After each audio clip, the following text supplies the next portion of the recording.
WTO को यदि ऐसा प्रतीत होता है कि उससे बड़ा दादा संसार में कोई नहीं है, तो उसके इस भ्रम को दूर करने के लिए भारत सक्रिय रूप से मैदान में उतर चुका है। नमस्कार, स्वागत है आपका TFI पर, जो है देश का सबसे विश्वसनीय ऑल्टरनेट न्यूज मीडिया पोर्टल। मैं पद्माश्री शुभम आपको बताऊंगी कि कैसे भारत अब अपनी शर्तों पर काम भी करवाएगा और WTO से डिजिटल एक्सपोर्ट्स पर अपनी बात भी मनवाएगा। तो चलिए अविलंब आरंभ करते हैं। लगता है पीयूष गोयल का मन अभी भरा नहीं है।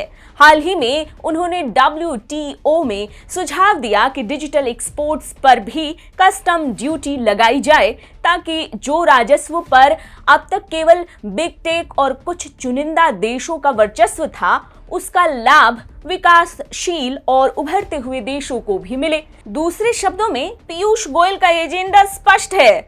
अकेले अकेले क्या मजे लूट रहे हो, हमें भी हमारा हिस्सा दो।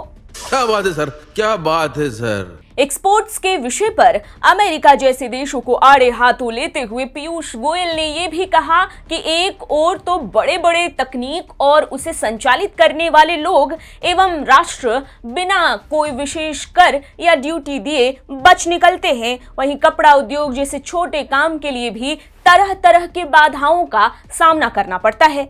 ऐसा भेदभाव नहीं चलेगा, परंतु ये पीयूष गोयल के लिए कोई नई बात नहीं है। WTO की बैठक से काफी पूर्व ही पीयूष गोयल ने स्पष्ट कर दिया था कि भारत WTO अथवा उसके आकाओं की इच्छा अनुसार नहीं चलेगा।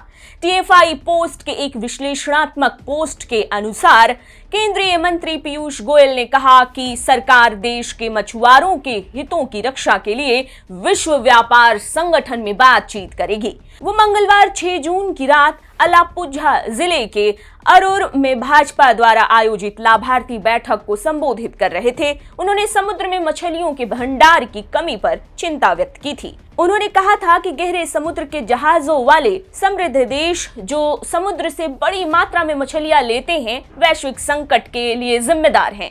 उनका इशारा चीन की ओर था, क्योंकि चीन ने हाल ही में अपने जहाजों और नौसैनिक शक्ति के बल पर कई देशों के मछुआरों के लिए समस्या पैदा की है। एक अन्य विस्तृत रिपोर्ट बताती है कि सरकार वैश्विक स्तर पर अनाज के भंडारण और काला बाजारी तथा वैक्सीन पेटेंट को लेकर भी अपना पक्ष रखेगी। एक ऐसे समय में जब दुनिया अनाज के संकट से जूझ रही है, कुछ देशों द्वारा अनाज के भंडारण को बढ़ावा देना न्यायोचित नहीं है और भारत इसका विरोध करेगा।